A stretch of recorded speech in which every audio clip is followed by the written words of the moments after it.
so more speed control than we see on a lot of balanced teams, but neither team like fully committed to that. There's still, a Raging Bolt, Ogerpon, Incineroar core on Donghun's team, and the same Incineroar, Amoonguss, Landorus kind of an Urshifu core on Wolfe's team. That means we could see this game played at a bunch of different paces. We could see things go quickly, we could see it grind with balance, or a sweep attempted with either set of speed control. Yeah, let's go ahead and throw it down to the stage where the players are seated and getting ready to mentally prepare for Swiss round 14. On your left, you have Donghun. On your right, you have Wolfe.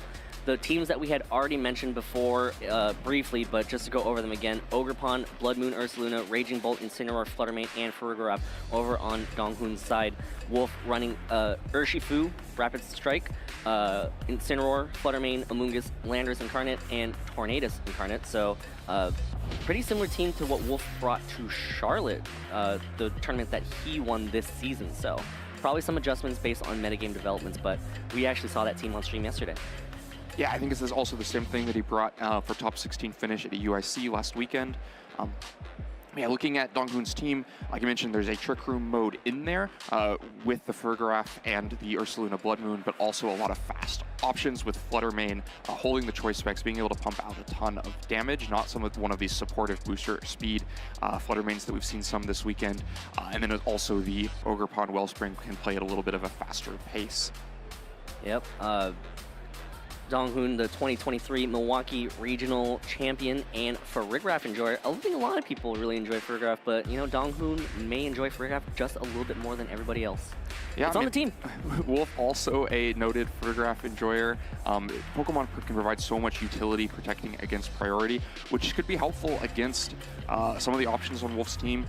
Not really a priority-dependent team like we've seen some players use, or even Wolfe use himself in Charlotte. Just the Fake Out and Aqua Jet that won't be most critical to Wolfe's game plan. I think the Amoonguss is also going to be impactful here because it makes it a lot harder to play that Trick Room mode. Amoonguss may be trained such that it is always slower than the Ursaluna Blood Moon when Trick Room is up, which means it's difficult to go for the giant Blood Moons if you're always having to worry that a Spore is just going to come in place. Donghun does have Ogerpon Wellspring that can try to follow me away that Spore. You can find some combination here where the speed, where the Trick Room can still really work in an advantage.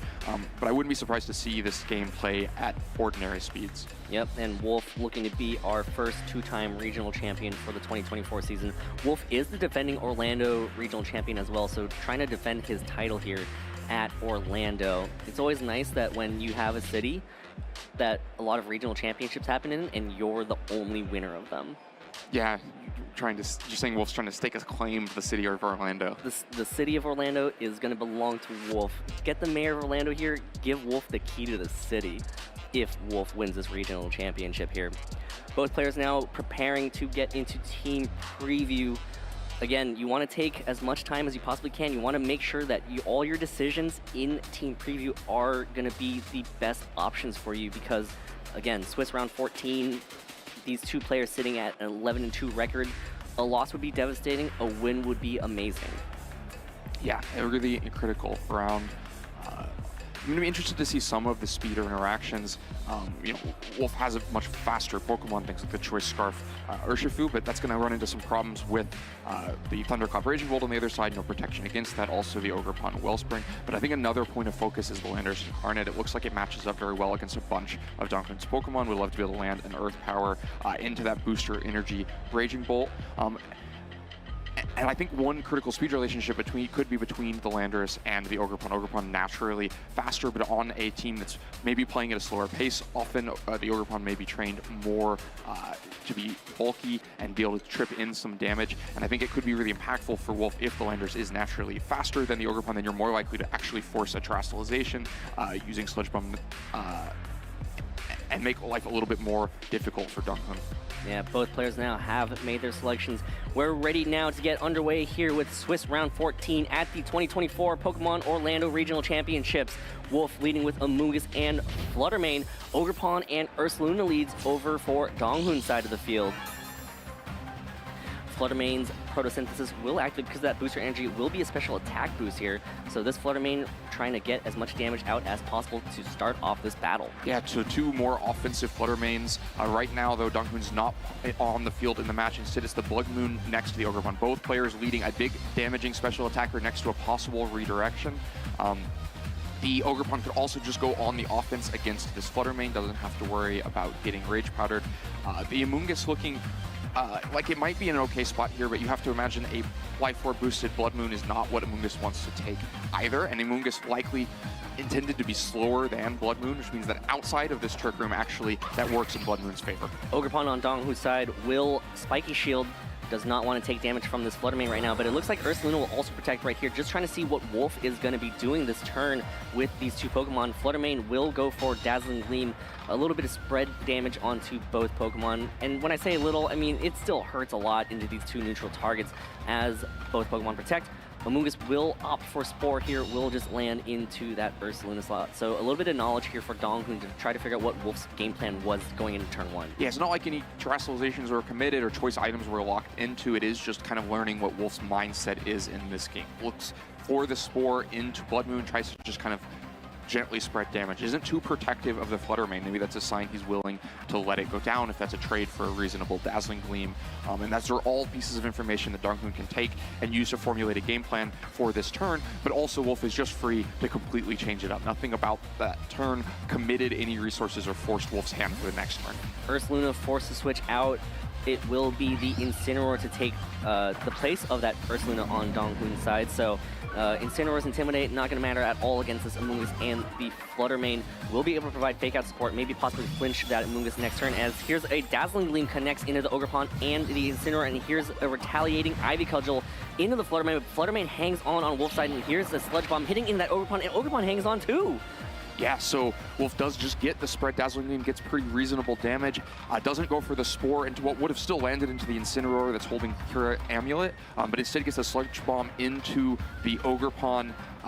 And both players get a lot of damage down, but probably neither gets the KO they want to go for. The Ogerpon couldn't commit the Water Terrestrialization there that would have both helped take less damage from Dazzling Gleam and Sludge Bomb, but also actually get the KO on Fluttermane because it would have opened up the possibility for redirection with Rage Powder, which instead just stayed as a Grass type. Ogerpon Spiky Shields here, as Amoonguss will try to protect the Fluttermane by drawing away attacks with that Rage Powder here, as Fluttermane content to just go for more Dazzling Gleams. Will not be able to get the KO on Ogerpon because it does protect itself here as Fluttermane connects into Incineroar. Incineroar has taken so much damage right now, but Incineroar just going for a Flare Blitz into that Amoonguss. Big damage, will take recoil here and knock itself out from that range. So, you know, Incineroar comes in, drops one Flare Blitz, heavily weakens Amoonguss, but has to pay the price there, as Amoonguss will just heal off all of that, a lot of that damage back with that Citrus Berry. Yeah, pretty safe turn for Wolfe. What can happen in that turn is pretty constrained. Accepts that the Flare Blitz lands into Amoonguss, but it means that Fluttermane was staying safe. Fluttermane's Dazzling Gleam moving before Ogerpon on the other side really meant that Ogerpon couldn't take any action in that turn except to protect itself, and the Incineroar goes down from the combination of Dazzling Gleam and the Flare Blitz recoil. Now you can freely just go for a Dazzling Gleam again on this turn, and either the Ogerpon's going to have to take it or switch out, and something else is going to take that Dazzling Gleam. So Wolfe can continue to get pretty safe damage and put himself up. He's dealt so much more total damage in this match than Donghun has so far. Fergraph will replace the heavily damaged Ogerpon. Amoonguss on Wolfe's side protects itself, does not want to take any attacks from this Ursaluna, as Fluttermane, again, content to just go for Dazzling Gleams, does a lot of chip, like, it's not even chip damage, that's a lot of damage into that Ursaluna slot, as Ursaluna will go for a Hyper Voice.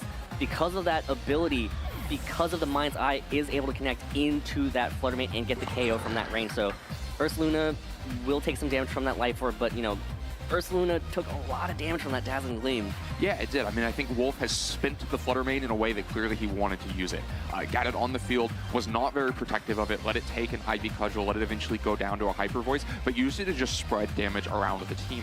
The Incineroar is gone. The Ogerpon is at very low health. The Fergraph and the Ursaluna have both been chunked down to over 50%, and all Wolfe's really spent for that is the entire Fluttermane and the chunk of Amoonguss' health bar, and there's still two unrevealed Pokemon ready to come in, and Urshifu is the perfect one to just come in and put a ton of pressure on this. You don't even necessarily have to risk walking into Surging Strikes to go after these Pokemon, because close combat might be enough damage to KO any of the three, and with no ability to protect against that, you're just picking up a KO really before Donghun can react and trying to extend to the lead. It's the kind of position where once you are ahead, because Fluttermane has spread so much damage so softly, you don't have to take super winning trades, you just have to continue to take even trades and move further ahead. And Donghun has to continue to consider one more unrevealed Pokemon. You know, if it's the Landorus in the back, then you probably need Trick Room to try to fight through this game, because if you continue to trade without it, then you're going to be in trouble. But if it's something like the Incineroar, the Trick Room is a lot less valuable. And it could actually work against you if Ogerpon ends up in the back. Yeah, this is a tough spot right here for Donghun. This Urshifu is extremely threatening here, protected by the Amoonguss with that Rage Powder, but Urshifu will go for a close combat, gets the KO on Ursaluna there. Will take some defense drops because of close combat, but Farigiraf now will be able to move. Farigiraf will opt for Sidekick, will land into that Amoonguss because of that Rage Powder and get the KO from that range. But again, this Urshifu is extremely threatening, carrying that Choice Scarf. Will be able to get the KO on Ogerpon for sure. Farigiraf could be close in range depending on how it's trained, but again, like you said, Wolfe has that one Pokemon in the back, and what it could be could... Well, there's no reason to overcomplicate it for Wolfe, right? If you know that the close combat can land into Ogerpon, it doesn't really matter what any of the other three Pokemon are. They're all going to be able to 1v1 a 50% health Farigiraf, which means it's a very simple end game here for Wolfe. Just continue to spread damage safely, never really let Donghun have control of the pace of the game, and chipped out damage in all of the right places. The Amoonguss was spent just to keep these attackers safe, right? Used a Rage Powder to take a Flare Blitz away and mean that Fluttermane could spread out damage. Used a second Rage Powder to take a Psychic and mean that more than one of these close combats can land. And it just was too much damage coming in for Donghun to manage with the way that he game planned this match. Landorus is the last Pokemon on Wolfe's side of the field, and you're exactly right, Len. Like, this Farigiraf carrying Citrus Berry, going to be more defensively invested here. Does not have the common, or used to be common, Throat Spray to try to give it a special attack boost whenever it used Hyper Voice. So this one more of a support Farigiraf, as both players now see, well, I guess Wolfe reveals the last Pokemon as we move into just the final turns of this game. Yeah, and I think it's a really interesting construction of 4 Pokemon for Wolfe, right? Just opts for the 3 biggest attackers on the team, basically with a Amoonguss to support them with redirection and have some insurance in case Trick Room goes down. It doesn't need the other support options of Incineroar and Tornadus, just continues to have damage presence on the field. Yep, Landorus will Terastallize into the Steel type. Urshifu will use close combat, picking off that Ogerpon. Again, this Urshifu is exerting so much pressure just with carrying that Choice Scarf, making it a very fast Pokemon, but also just being able to hit hard. And here's Landorus' Earth Power, hits in that Farigiraf. Farigiraf will hang on, will eat away at its Citrus Berry, but again, this Farigiraf versus these 2 Pokemon, no match at all. Yeah, I mean, just cannot do it, not set up to do it. I think Donghun is going to have to go back to the drawing board a little bit about how to deal with the early aggression from Fluttermane. Yep, and there's a one-hit KO from that Farigiraf into that Urshifu slot, but again, this Landorus over on Wolfe's side, just sitting extremely healthy with that Terastallization at full health with the... Basically, it's just going to hit and attack, and then it's over. Now both players will have to go back and think about how they want to optimize their game plan for Game 2. Yeah, Donghun is going to have to find a way to deal with the early aggression from Fluttermane. It just spread out damage so easily, and we softened up enough of Donghun's team that they couldn't fight against the Urshifu and the Landorus. And there's not really super clear answers about how you stop that in a second game. The Pokemon that weren't brought in this game, Raging Bolt going to fight even worse against a Fluttermane on the other side. The Fluttermane could be helpful. You have to imagine with Donghun having a slower team and Wolfe having a faster one, that Wolfe's Fluttermane probably is moving first, but you can at least control the move selection from the Fluttermane on the other side. Well, it might be forced to try to Shadow Ball and fight more directly against the Fluttermane instead of just spreading out Dazzling Gleams, because otherwise it could just get traded back for a Shadow Ball of its own. If you can force a Terastallization on the Fluttermane on the other side to not be weak to Shadow Ball, then it opens up options to Fake Out with Incineroar and start disrupting that way.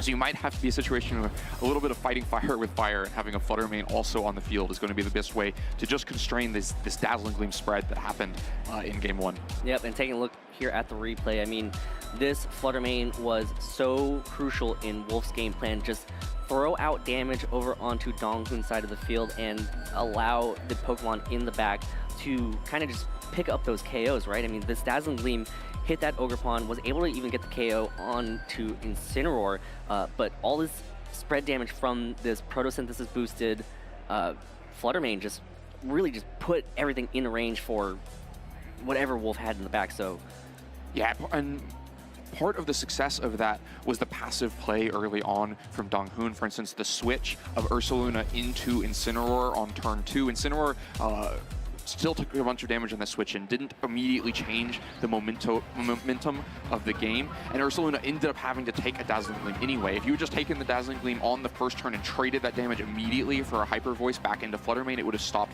the onslaught of the attack. Now, you still would have dealt with an Urshifu coming in, but there would have been unrevealed Pokemon. Maybe it's a little bit easier to just fight this in a straightforward way. And so Wolfe makes a change, has 2 completely different Pokemon on the field, but actually no change from Donghun, who's willing to commit to the Ursaluna and Ogerpon once again. yeah, so no Fluttermane out on the field just yet for Wolf's side of the field. You know, this could be an opportunity for, it's not really even an opportunity. I mean, there's Fake Out Sport, there's Urshifu on the other side of the field for Wolfe to be able to just deal with the Blood Moon Ursaluna, but you do have to watch out for a potential Follow Me from the Ogerpon, but Ogerpon will just go ahead and switch out. Yeah, Ogerpon will switch out, doesn't want to get chunked by the U-turn on the other side, which would be an option. You can also just fake out the Ursaluna to help lock that in, and so instead it's going to be Incineroar coming in to intimidate the Incineroar on one side, and now a Terastallization. It will be Terra Normal on the Ursaluna Blood Moon. That's going to keep it from being weak to Surging Strikes and amplify the damage of whatever is coming out this turn for Donghun. It's going to make trades probably pretty positive in his favor. Incineroar on Wolf's side will fake out the Incineroar that has switched in on Donghun's side. Here's the Surging Strikes from the Urshifu on Wolf's side. Hits into that Ursaluna, but again, because you've already mentioned it, the Terastallization was really important there, just so that we'll be able to hang on. And now this Ursaluna will be able to throw out some massive amounts of damage because of that Terastallization. It is going to be a Blood Moon right here. Ursaluna just going out on the offensive this turn and gets the one-hit knockout on Incineroar. So big KO right there. Incineroar is a very strong pivot piece on Wolf's team, but again, this Urshifu has locked itself into Surging Strikes right now. We know that it will not be able to get the KO on this Ursaluna because of it, as well as Donghun having better position because of this Fake Out support. Yeah, the Fake Out support I think is pretty crucial on this turn. It can mean that with Urshifu unable to protect itself, you can put a Fake Out and a Hyper Voice down and deal a lot of damage. Does have to watch out that the Ursaluna mate is probably low enough to just go down to a Moonblast, which kind of disrupts any plan you have from of continuing this offense. You can't fake out the Fluttermane to stop it, and Urshifu can just aim a Surging Strikes at the Incineroar on the other side and really backfoot any option for Donghun. It starts to look like one trade is really good. You get rid of the Incineroar, but now the Ursaluna is forced to switch, cannot continue the offense, and you're worried about trying to catch Surging Strikes somewhere. It's the Ogerpon coming into the slot next to Incineroar. Ogerpon will take the field for Donghun. Wolf will Terrastallize this turn. It is going to be the Fluttermane here, gonna Terrastallize into the Fairy type, so you know, Fluttermane just trying to go on the all-out here, getting Photosynthesis boost, getting this Terra boost as well. Urshifu uses Surging Strikes into that Incineroar slot, so not targeting down that Ursaluna slot. So Incineroar will fall to the third Surging Strike here, and well, this Ogerpon is going to be very vulnerable right now to whatever this Fluttermane wants to deal to it. So here comes Fluttermane, getting for a Dazzling Gleam that is going to be a full-powered Dazzling Gleam. No reduced damage because it is a spread move, and Ogerpon takes a lot from that. Yeah, just a ton of damage, and once again, we're in a situation where Wolfe just found the right damage output to make things impossible for Donghun. That Dazzling Gleam boosted by Terastallization would have KO'd the Ursaluna, which meant it couldn't stay on the field, but Incineroar couldn't do anything to stop the Surging Strikes coming in. No Terastallization available to save it, no Citrus Berry to help, and so it just goes down. And meanwhile, because Donghun tries to preserve the Ursaluna, the Ogerpon pays such a high price and is now too low to take a Dazzling Gleam of its own, which means that you both have a Dazzling Gleam and a Surging Strikes going into Fluttermane next to it. Or to the Furgraph, excuse me, next to it. An almost impossible situation. Furgraph can probably hang on through those moves. You could try to get a Trick Room, try to make one bigger fight, but you have to imagine this last Pokemon is probably the Amoonguss, and there it is. Yep, Amoonguss will take the field here for that Urshifu. An option for Donghun was to go for the Follow Me, heal back up, take that Surging Strikes, and then allow Furgraph to set up Trick Room, but hey, what's a great Trick Room counter, Len? Amoonguss over on the other side. Fluttermane uses Dazzling Gleam here, will get the KO on Ogerpon and chunk away at Farigiraf, bringing it to a little over 50% of its hit points, but Farigiraf will be able to move here, and it will opt to set up Trick Room. So, Wolfe had to switch out that Urshifu, and it just so happens it's that Amoonguss in the back. So that Amoonguss sitting pretty in Trick Room right now as Ursaluna will take the field.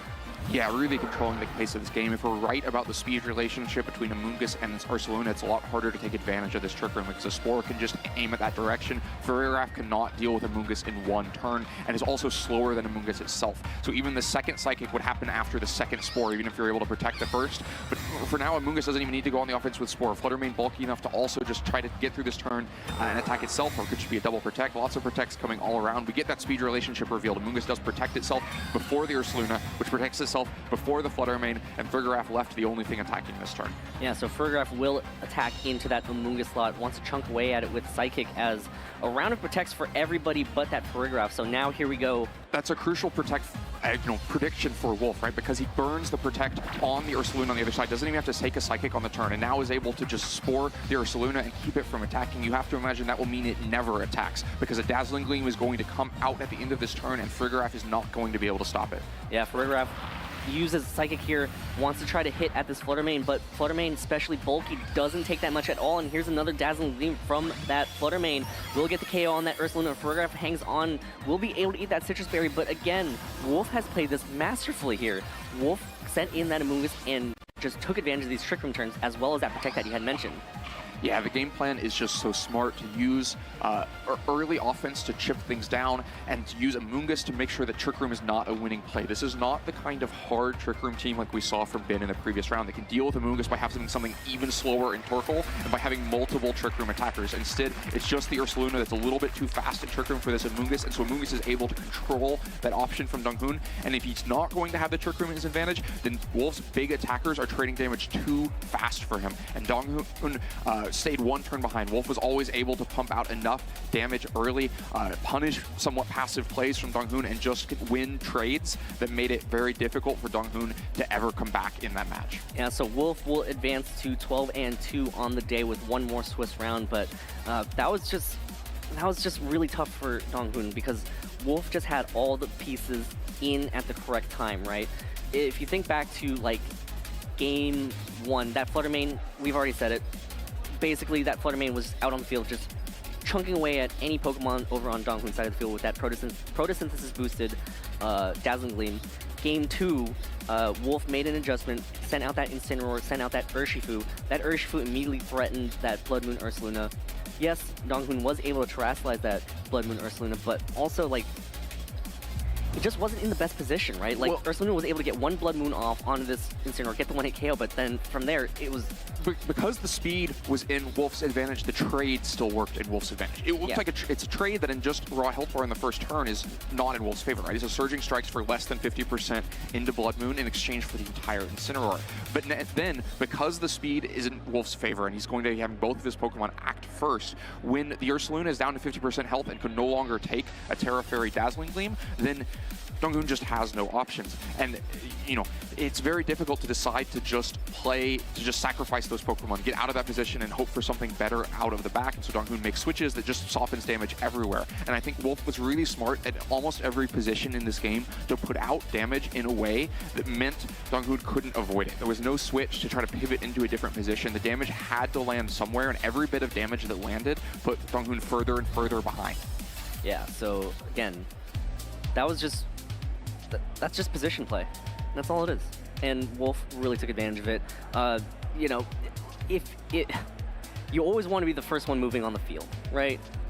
If you're a slow Pokemon, you want Trick Room up. Trick Room never came up. There was never really, well, it came up, but then it wasn't in the best position because Wolfe immediately had that Amoonguss in to be able to battle it. We saw it in game two, you said it best. During that Protect round, basically the Amoonguss was able to burn the Ursaluna Protect. Didn't take a Psychic that turn. Didn't try to Spore in that slot where the Ursaluna protected, and then the next turn the Ursaluna paid the price. Yeah, I mean, you could see even those small plays where Wolfe gets further ahead probably weren't actually necessary. Psychic wasn't going to KO Amoonguss in one turn, and so the second Spore would have landed, but maybe if Ursaluna is able to double protect, get through 2 turns and 2 Psychics land, then things start to look dicey for Wolfe, but he stays 1 turn ahead, plays it very safe. Doesn't really have to make any reads in that set. He's never trying to guess whether Ogerpon will follow me or not, or where the switch will happen. Just puts out damage in a way that means he's incrementally moving further ahead, and there are no real positions that Donghun could move himself into or he could try to come back. Yeah, so that's tough.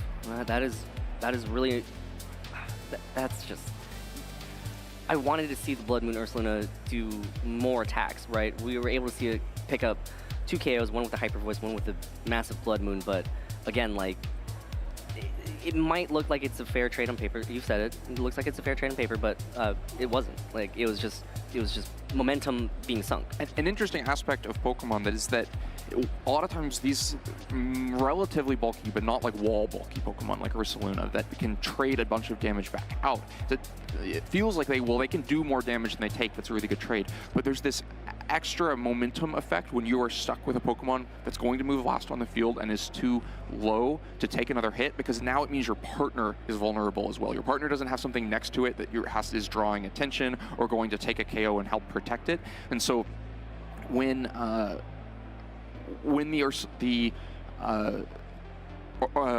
Ursaluna was so low it couldn't take a Dazzling Gleam anymore, that's what got the Incineroar KO'd, right? Because the Incineroar then was just stuck to take a Surging Strikes. Nothing was going to help with that. And so those kinds of trades can be really dangerous if you don't have speed control in your favor. Yeah, and again, even when you do opt to get up that Trick Room, it's disheartening to see that an Amoonguss is on the other side just underspeeding everything on your team, right? Like, just, you know, you set up, you spend a lot of resources to set up this Trick Room. You finally get the Trick Room up, and then just right as you set up Trick Room, this really slow Mushroom on the other side of the field is just going to provide so much support that it just prevents you from being able to execute your strategy. It's always a balancing act with fitting Trick Room on your team. There are a lot of different variations of it. Of course, last round we saw the really hard Trick Room that's committed to it with multiple Pokemon that are slower than Amoonguss. Multiple answers to Spore, but that can have a harder time if it can't really decide to play without Trick Room and play a more balanced match. I think there's a lot of situations where Donghun can opt to play without Trick Room and play a balanced match, because Trick Room is basically 1/3 of a team. It's 2 pieces there, and Frigoraph can play support without actually having that be Trick Room support. But when you play that kind of soft Trick Room, that means when you really need it, it's not a backstop. It's not something that you can rely on. In the same way that a hard Trick Room, if it can manage to force one out, can rely on that. Let's go ahead and throw it down to an interview with Joe Brown and Wolfe Glick in the lounge. Take it away, Joe. Thank you very much, Dewey and Len. We are here with Wolfe Glick, our round 14 winner on stream. Congratulations on that win. Second time's the charm here in Orlando. You had that tough set against Justin yesterday, but now against Donghun, you got that 2-0 victory. So how'd that feel? Felt good. I was looking at the matchup and I thought, oh man, I don't really have a way to take these Ursaluna attacks, so I certainly hope I can deal with it before it deals with me. Yeah, I was really surprised at how the match started, because obviously you have a lot of offense potential, a lot of aggression potential between both of your teams, right? So I wasn't anticipating there to be, you know, long 10, 11, 12, 13 turn games or anything. So when you know that your opponent has such tools available, like the Blood Moon hits that can OHKO almost anything, and like they can match your aggression, how does that affect your decision making? It's really hard, you know, like when your opponent can kind of get rid of any of your Pokemon in a single turn. Like the only Pokemon on my team that can survive a Terra normal Blood Moon is Tornadus, and that's just because it has the Focus Sash, so like nothing can KO it in one hit. So yeah, understanding that, I basically said, you know what, I'm not going to try and stop the damage from coming in because I can't. Like, I'm not going to try and tank it because I can't. Instead, I'm going to say, okay, you know what, your Pokemon are just naturally slower than mine, so I'm just going to try and make damage trades and say, all right, you're going to get this kind of like first turn if you want it, like you're going to get a KO and I'm not, but I have a second wave of offense which still has the speed advantage. So in game 1 it was Urshifu in the back, and in game 2 it was Fluttermane in the back. Like I was using Fluttermane and Urshifu basically to apply the first like wave of pressure and then hoping to use the second one to close it out. And then you also had Terra Steel, right, on the landers, yeah, where sometimes I feel usually we'll see like Terra Poison so that there's more Sludge Bomb damage. And so what was the decision behind going for Terra Steel this time around instead of what many other trainers would use, Terra Poison? Yeah, so I basically thought that like I wasn't using Terra Poison offensively very much. That's the main advantage, is if you use Terra Poison, your Sludge Bomb gets stronger, but like the situations where I would go for that were pretty specific, and like resisting Torrent's Bleak Wind, resisting Icicle Crash, like those felt like a lot more value to me. So yeah, that's why I decided to go with Terra Steel. Okay, yeah. So you're obviously you're not guaranteed in cut yet, but you're playing well. More than you're playing well. Are you feeling well? I know you had you were just in England, then you had a rough trip. Getting here at the last second, getting to Orlando. How are you feeling? So yesterday, I think the word that most kids nowadays are using is bad. I let me tell you about my life. Okay, I went to England. I said pip pip cheerio. I got a lot of fish and chips. Then I came home and I was like, great, I'm home. And then on Wednesday, I said, you know what?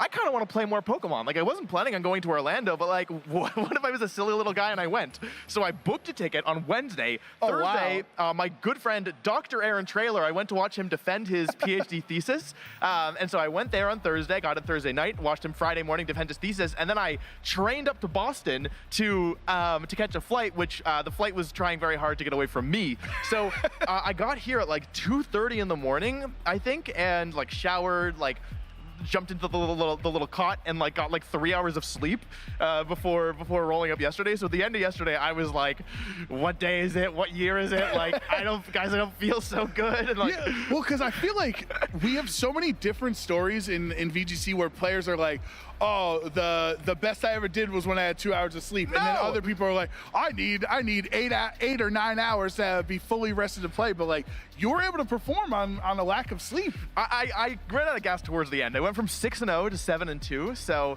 definitely like a little bit running out of gas, but also like okay, round 9, let me paint the picture for you. Round 9, 3 hours of sleep, game 3, Tinglu Dondozo, Santumyon. First game goes to time. I'm like, I want to go to bed. I don't want to be here anymore. Like, I shouldn't have come, but yeah, I slept like 10 hours last night, so I'm feeling pretty good about that. I had revolving sushi. I ate so much sushi, so okay. Yeah, like I was like a little bummed to go 6-0 to 7-2 yesterday, but my Dr. Aaron Traylor, he told me, he was like, listen, going 7-2 on 3 hours of sleep is nuts. And there are a lot of players who are like, oh, like I always do well when I don't sleep, and that's because they are young, they are youthful, they're maybe in their like late teens, early 20s, and they are like, their bodies can handle that. But I've been doing this for too long. Like, I don't get like at least 6 hours of sleep, and I'm starting to feel like I think this is a young man's game sometimes. You know what I mean? Yeah, they'll learn sometimes. You get into that Tinglu Doza matchup and your back just starts hurting. You're like, I was like, get me out of this chair. That's so funny. But obviously, like, what I thought when we saw you on the list, I'm like, oh, Wolfe came here to defend the crown, winning the biggest regional ever in Orlando. Iron Crown.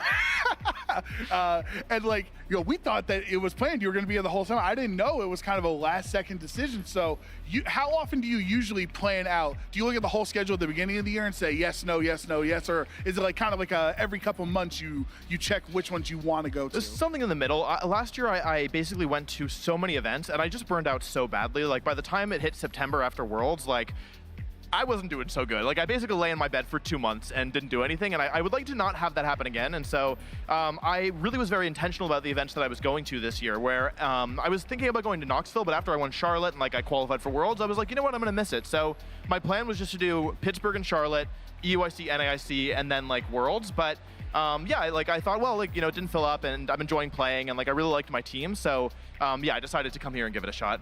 Yeah, fingers crossed, we're hoping for you, because that would obviously be a great story. You'd also be the first person to win 2 regionals in the season, get 2 photos. Have you thought of a new pose if you get a second title to be on the graphic? I want them to let me sit on they have like a little table back there with the plushies. I want to let them sit, like, I want to sit on the table and kind of like I want to do a seated pose, you know what I mean? I'll sit on the floor too, but I think it'll be harder for the camera. I don't think they're gonna let me do it. I actually, at EUIC, they were like, hey, do you want to take another photo? And I was like, yes, because I just was like smiling like a big dork in my other one. So I gave them a big wink, and they didn't use it. There's a photo of me somewhere on Big Pikachu's hard drive of doing just a phenomenal wink, and they didn't use it. They didn't use it during my match. They haven't used it yet. I wonder if I'm just very bad at winking. I mean, you're back here now. You could try to, plug a flash drive in, try to, do something, get that information, because I would love to see that photo. But, I'm sure everybody wanted to know your take on Incineroar, right? And then you showed the world, like, hey, let's not give up on Incineroar. I'm sure now everybody at home wants to know what your thoughts on Regulation G in the upcoming format are going to be. I think Calyrex Shadow is probably pretty good. I'm a little worried about it because like we've never had a World Championships that used a single restricted format. In fact, the only time we've had a single restricted format in my memory is like during one of the Players' Cups for Sword and Shield. So I think that it's going to be a format where there are a lot of viable Pokemon. Like sometimes we saw, like the year that I won Worlds, there was like very few restricted Pokemon that are viable. I think it's the complete opposite. I think that like we'll see even like more niche picks like Ho-Oh, Kyurem, like maybe some of the Necrozmas even. Like I think that a lot of Pokemon that are restricted can do really well. So I'm like, those formats can be kind of like spooky because in a worst case scenario, it kind of turns into matchup roulette where it's like, oh, their restricted beats my restricted, so like I lose. But I'm hopeful that it'll be fun, but we just can't really say very much about it because it is the first time that we've ever had a regulation. And, you know, last one, because I want you to be rested. I want you to be well rested because I'm rooting for you to get into Top Cut here. So, you have any shout outs for friends and families? Maybe shout outs to Dr. Aaron Traylor as well. Yeah, big shout out to Dr. Aaron Traylor. Congratulations, buddy. I'm so proud of you. And yeah, I want to say thank you to all my friends. I have a lot of support. Here I have Yuki and Justin Karras and Yotom, and I have a bunch of friends back home. Aaron, Brendan, Billa, Marcus, Ed, did I say Dylan, Trey, like Gio, and of course like my non-Pokemon friends and family. Haley is back home watching, I think, and my parents might be, and my brother, and so yeah, I have a lot of people to thank, and I hope that I hope I can win the next one and hopefully make it into Top Cut. Oh wait, by the way, I totally forgot. I heard that back in the day you played video game regionals, but you also played TCG regionals. Is that true? Yeah, because it used to be that video game was only on Sunday. Like we'd play the whole video game tournament on Sunday, and so like I'd play day one of TCG regionals. Like it wasn't so What was often. your favorite deck that you ever played? I really liked. I didn't play. This was only when I was doing just TCG, but there was like I really liked the Fainting Spell Gengar and like the Machamp Donk back in like 2006. I don't know. 2002. wow. It was like a while ago. When I played, it was the format with like Virizion Genesect, I think, and so I don't remember too much about it, but I didn't like it that much. Okay. I think. Yeah. I can understand not enjoying the Virizion and Genesect. Yeah, but thank you, Wolf. You know, best of luck in the final round of Swiss upcoming. But instead of going to break, we're actually going to go back in the past to yesterday when I got the chance to have a trivia segment with one of my good friends. So we'll see if he earned that T-shirt. Take it away, production.